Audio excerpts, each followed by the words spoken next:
Hello বন্ধুরা, আসসালামু আলাইকুম। আবারও চলে এলাম আরও একটি ছাদ বাগানের নতুন ভিডিও নিয়ে। পড়ন্ত বিকেলে চলো বন্ধুরা ছাদ বাগানটা ঘুরে দেখি। ছাদ বাগানের তেমন কোনো অগ্রগতি নেই, তার কারণ হলো একটানা বৃষ্টি হচ্ছে। বৃষ্টির দরুন আমার ছাদ বাগানের যে গোছানো শুরু করার কথা ছিল সেটি আর সম্ভব হচ্ছে না। যখনই আমি আমার বাসার কাজ কিছুটা কমিয়ে নিয়ে আসি, সময় বের করে ফেলি, তখনই কেন যেন বৃষ্টি শুরু হয়ে যায়। তবে বন্ধুরা, গুছিয়ে আসবো তোমাদের কাছে, খানিকটা সময় নিচ্ছি। যেহেতু ছাদ বাগানে গোছগাছ নেই এবং প্রচুর বৃষ্টি হচ্ছে, সেই সুযোগে অপরাজিতা আমার ছাদ বাগান দখল করে নিয়েছে। অর্থাৎ অপরাজিতায় ছেয়ে গেছে আমার ছাদ বাগান। নীল রঙের অপরাজিতা যেমন আছে, তেমনি পাল্লা দিয়ে ফুটছে সাদা রঙের অপরাজিতা। চলো বন্ধুরা, আজকে শুধুই ছাদ বাগানের অপরাজিতা দেখি। আসলে অপরাজিতা গাছগুলো ছেয়ে যাওয়ার কারণ হলো, আগেও আমি তোমাদের বলেছি, যেহেতু ছাদ বাগানটা ঠিক ভালোভাবে আমি মেনটেন করতে পারছি না সময়ের জন্য, সেই সাথে একটানা বৃষ্টি তো আছেই, সেই জন্য অপরাজিতা গাছগুলো তাদের স্বাধীন মতো বেড়ে উঠছে। এই গাছগুলো এরকম এলোমেলোভাবে আসলে থাকে না। একটুখানি কাটা লেগে গিয়েছিল, সেই কাটা সরিয়ে দেওয়ার জন্য আমার হাতটা তোমরা দেখতে পেলে প্রিয় বন্ধুরা। যেটি বলছিলাম, অপরাজিতা গাছগুলো এরকমভাবে আসলে ছড়িয়ে যায় না। এই গাছগুলো খুব বেশি বড়ও কিন্তু নয় প্রিয় বন্ধুরা। এই যে অপরাজিতা গাছ দেখছো, এটি আসলে হাইব্রিড অপরাজিতা। এই গাছগুলো খুব বেশি বড় হয় না। তুমি চাইলেই এদের বাড়ন্ত দিকটা নিয়ন্ত্রণ করতে পারবে, তুমি তোমার শেপ মতো এদেরকে রাখতে পারবে।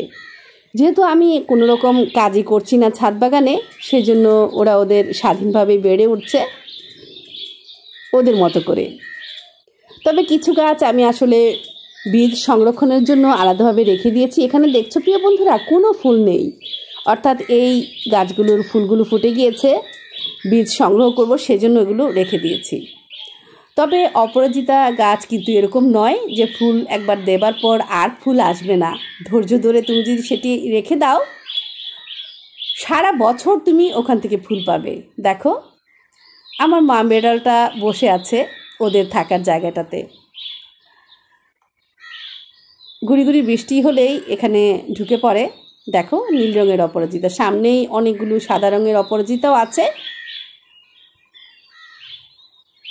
বাকি যে ফুলের গাছগুলো আছে সেগুলো আসলে অন্যদিকে আমি সরিয়ে রেখেছি, সেই গাছগুলো অপরাজিতা যেন দখল করতে না পারে সেই জন্য। আর সাধারণ যে কিছু গাছ ছিল সেগুলোতেই আসলে ওরা বেড়ে উঠছে ওদের মতো করে।